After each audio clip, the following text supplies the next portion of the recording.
poin kewenangan desa ini menjadi penting dalam Undang-Undang Desa ini karena Undang-Undang Desa telah mengakui tapi juga memberikan kewenangan yang besar bagi desa. Nah, ini salah satu poin baik dari Undang-Undang Desa ini. Desa bicara. Desa bicara. Desa bicara. Desa bicara. Hai kawan-kawan, kembali lagi di channel YouTube Desa Bicara. Kali ini kami dari Desa Bicara ingin membahas satu fase di mana Undang-Undang Desa itu sudah memasuki tahun ke-7-nya. Undang-Undang Desa ini tentu diundangkan pada tanggal 15 Januari 2014. Makanya Undang-Undang Desa ini bernomor 6 tahun 2014. Namun sejatinya Undang-Undang Desa ini kemudian disahkan pada rapat Dewan Perwakilan Rakyat di Nasional pada Desember 2013. Nah, kehadiran Undang-Undang Desa ini berbarengan dengan proses politik yang terjadi di Indonesia. Kita tahu bersama bahwasanya tahun 1999 konstelasi politik terjadi karena ruang-ruang partisipasi masyarakat tidak terjadi di masa rejim Soeharto.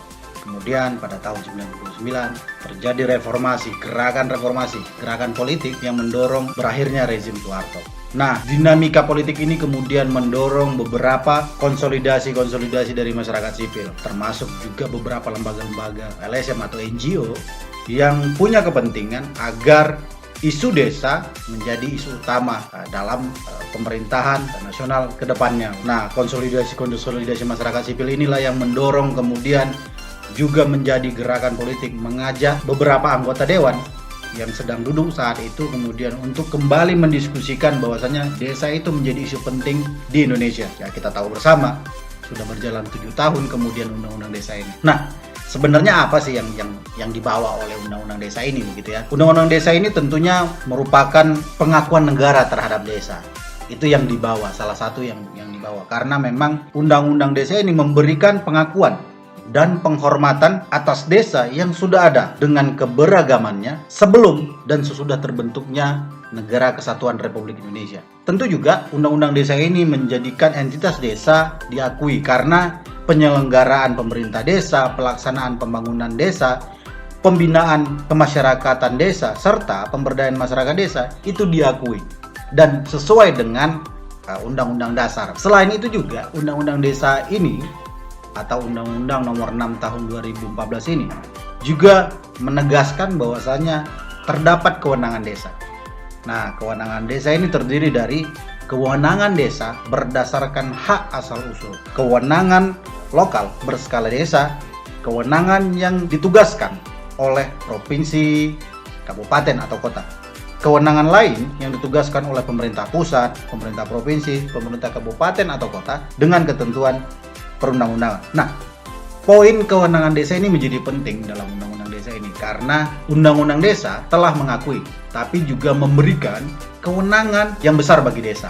Nah, ini salah satu poin baik dari Undang-Undang Desa ini. Selain itu juga di Undang-Undang Desa ini juga menyampaikan atau yang membawa bahwasanya pemilihan kepala desa. Nah, pemilihan kepala desa seperti yang kita tahu bersama beberapa kabupaten kota di Indonesia sudah melaksanakan ini. Nah, pemilihan desa ini adalah pemilihan langsung, di mana kepala desa dipilih langsung oleh masyarakatnya, tentu melalui tahapan pendaftaran dan juga pelaksanaannya dilaksanakan oleh panitia pemilihan kepala desa. Nah, ini menjadi salah satu proses demokrasi, salah satu proses demokrasi yang ada di desa. Dalam Undang-Undang Desa ini juga memanatkan bahwasanya penting musyawarah desa.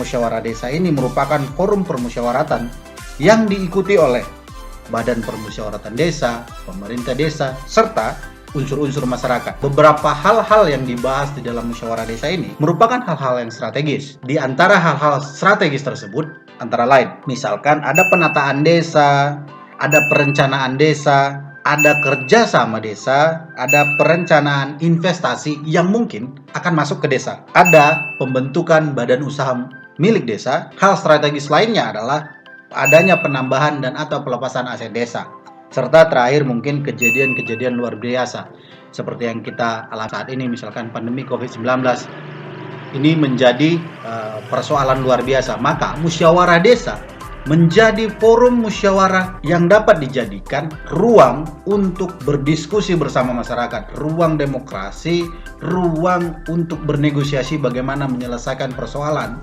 pandemi di desa.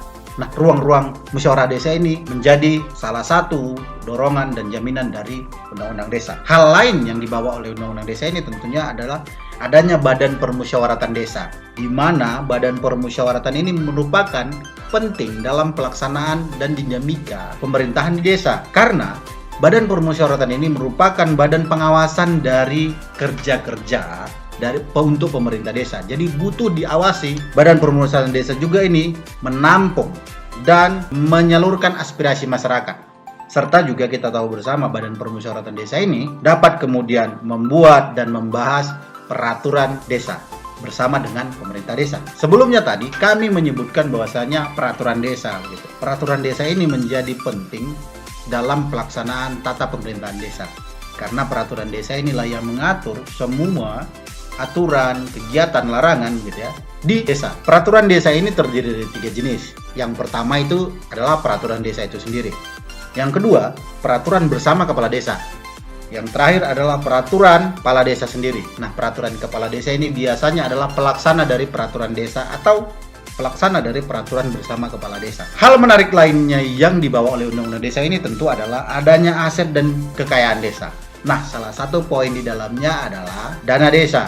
Mungkin di undang-undang ini frasanya tidak ada desa, tapi kemudian kekayaan desa dapat diperoleh dari anggaran pendapatan belanja negara. Ini kemudian diterjemahkan secara lebih singkat dengan kita kenal dengan dana desa. Nah, dana desa ini menjadi daya tarik dan isu menarik dalam Undang-Undang Desa hingga 7 tahun berjalannya Undang-Undang Desa ini. Tentu juga ada ruang dalam Undang-Undang Desa ini membawa pembangunan desa dan pembangunan kawasan perdesaan. Jadi tidak hanya mendorong pembangunan di satu desa saja, bisa juga Undang-Undang Desa ini desa bersama beberapa desa melakukan pengembangan kawasan perdesaan begitu. Poin menarik lainnya yang dibawa Undang-Undang Desa tentunya adalah Badan Usaha Milik Desa. Kita ketahui bersama, Badan Usaha Milik Desa ini merupakan satu kelembagaan yang ada di pemerintahan desa. Karena dikelola dengan semangat kekeluargaan dan gotong royong. Nah, ini penting. Selanjutnya, Badan Musyawarah Desa ini merupakan bisa melakukan kegiatan usaha ekonomi dan juga melakukan kegiatan pelayanan umum.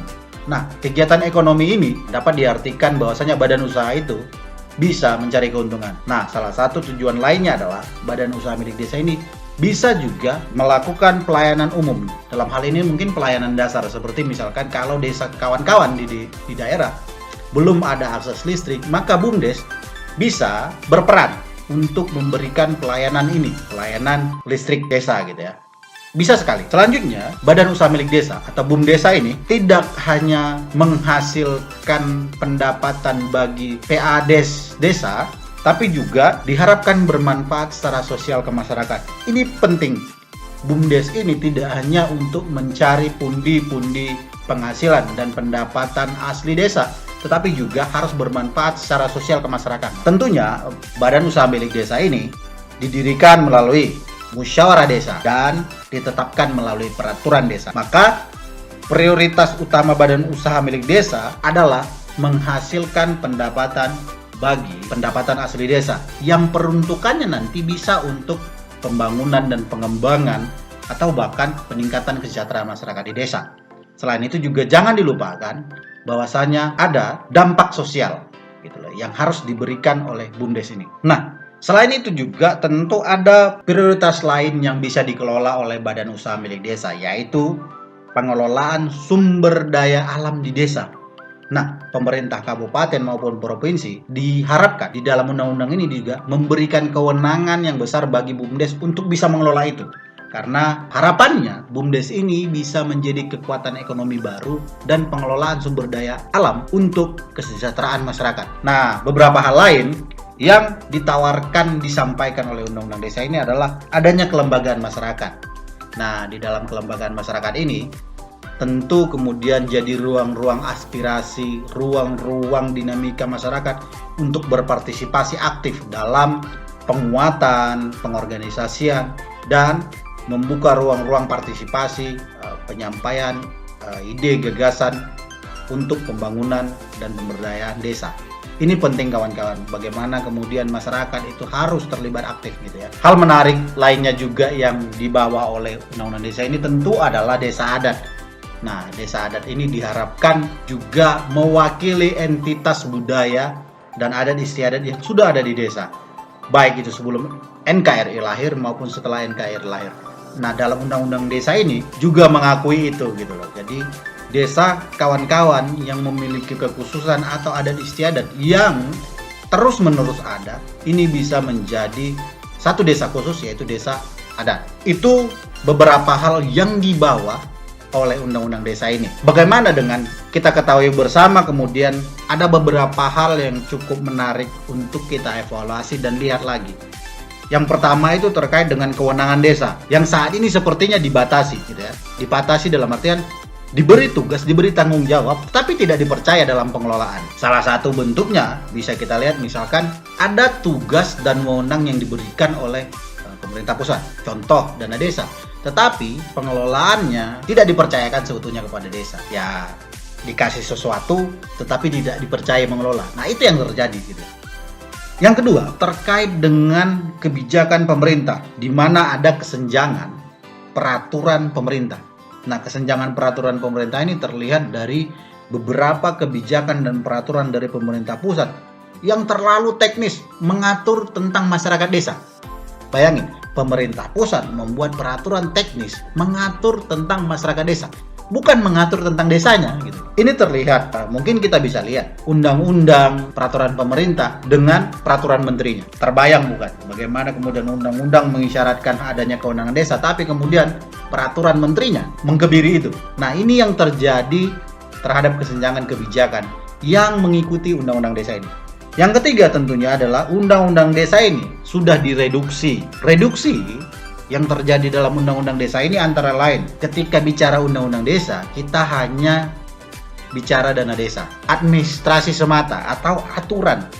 Bahkan saat ini undang-undang desa itu hanya sebatas proyek semata. Kawan-kawan bisa melihat hari ini bahwasanya undang-undang desa ini sudah direduksi ke beberapa hal tadi. Poin pentingnya bagi kami Desa Bicara bahwasanya 7 tahun perjalanan undang-undang desa ini penting untuk kita lihat kembali. Bagi kami Desa Bicara, di desa sebagai lapangan penghidupan, praktek kesejahteraan, serta pelaksanaan ilmu politik dan pengelolaan aset desa yang menjadikan atau menghadirkan kader-kader desa ke depannya.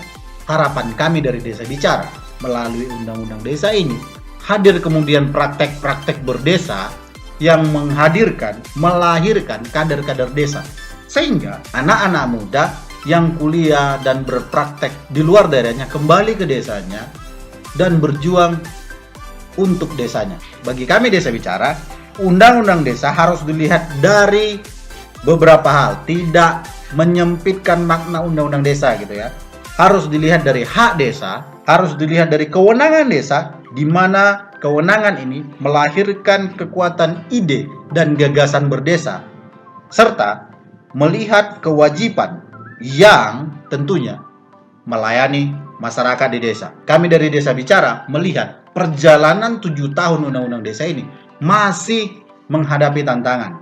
Selama 7 tahun ini, harapannya tahun ke-8 atau tahun-tahun berikutnya, undang-undang desa ini sudah dipandang sebagai satu prakarsa dan praktek berdesa yang lebih kuat bagi kehidupan masyarakat desa, bagi demokratisasi desa, tentunya bagi pengelolaan sumber daya alam yang berwawasan lingkungan dan tentunya bermanfaat secara sosial, ekonomi bagi masyarakat desa.